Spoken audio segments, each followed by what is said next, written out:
notes may be too loud. 1, 2, 3, 4.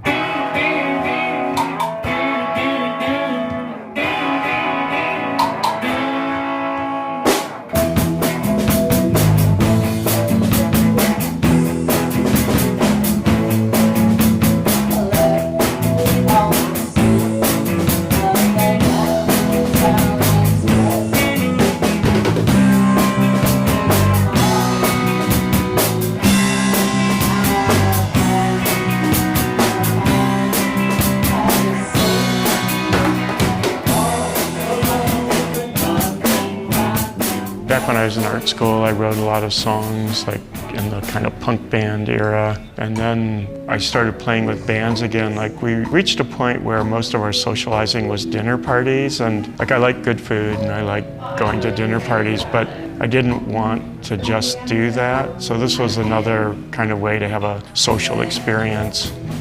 But it feels more like play and less like work in some ways.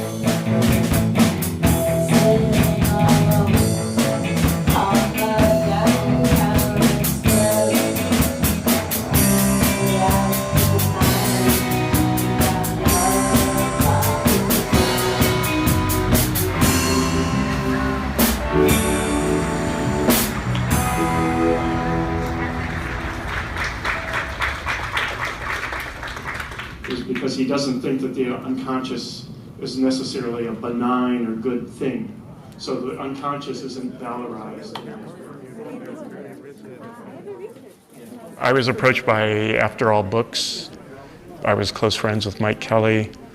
It's funny because when he was doing that work, I kind of took it for granted. People who knew him less well may have studied the work in a way that I didn't, but as time went on, it became more and more apparent to me that it was one of his most important pieces. So I wanted to go back and consider it and analyze what it meant. Since he and I were in the same circles, it was very easy for me to contact all of his assistants, to contact curators who worked with him. This is the most extensive piece of writing I've done on anything.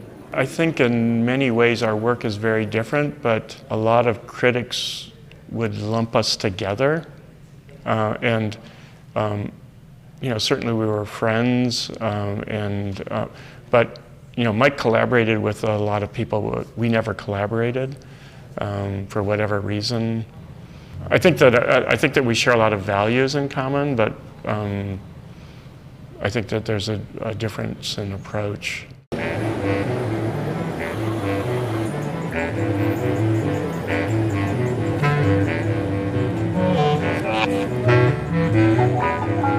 I think a lot of people think of public space as free space. I think that there's certain kinds of behaviors that are permissible, others that aren't, but there's certainly a wider range of behaviors than what you would see versus someone crying on reality television. And all these things condition and qualify what it means to share space with other people. I'm not looking for special theatricalized types. I'm looking for someone who could conceivably be me.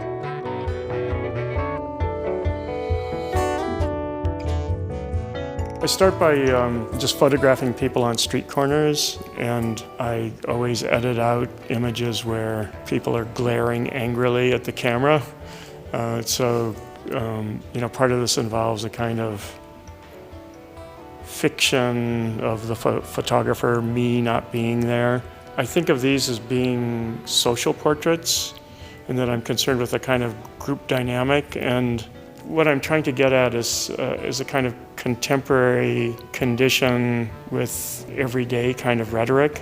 These people may look so normal as to seem invisible in a certain way, but maybe in 10 or 15 years they'll have like a much different kind of reading in terms of style, in terms of period, in terms of public discourse. Everyone who helps me paint these often speculates about who the people are. For example, I feel that even though I shot this woman in Berlin, I feel almost 100% sure that she's American. But I have no way of proving that. So this is how the show's laid out. The pedestrian figures will all be in one room, and before we started painting them, and I think even before I had the panels cut, I had decided we should do new pieces for the show. So all the pedestrian figures will be new. This is a mirror maze designed for the atrium space in the ICA.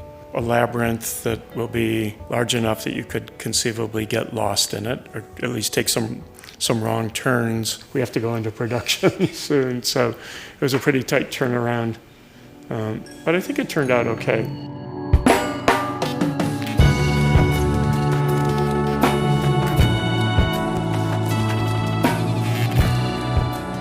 I've done 2 such mazes before.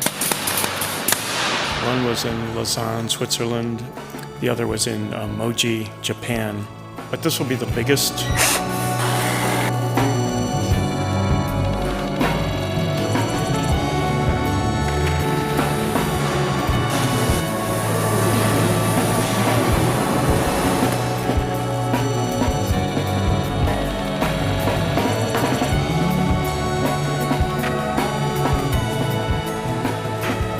The work upstairs, as an artist, I tend to jump around a lot, and I have different phases of my work, so figures function differently at different points in the work.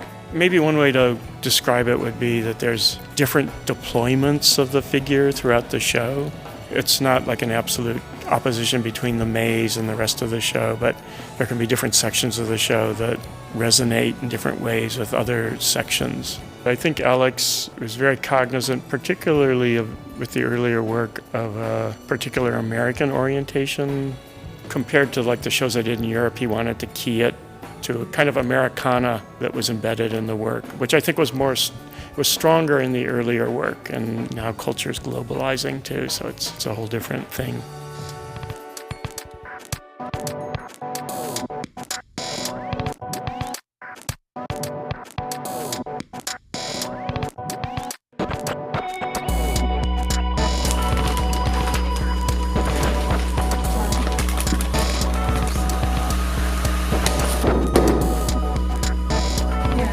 Okay, yeah, Great. Let's do it. Thank you.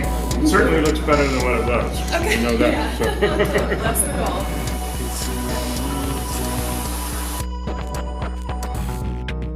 As the week went on, stuff started looking really good, again, like brand new. There was even one lender who joked to Alex that she was lending the piece because she knew it would come back clean. Sometimes collectors feel the opposite way, that their piece will be on display and it'll come back damaged. You know, by the time the show opened, everything looked as good as new. The figurative part of the work provides a point of access. And maybe Alex had that in mind too, like in terms of speaking to a public, that on the one hand, I think you can go in fairly deep and start parsing meanings in the work. You can, but it's not the kind of work that you'll come up to and say, oh, this is alien, or I don't get it, or something like that. Like, there's a kind of an immediate point of identification to most of the pieces I do.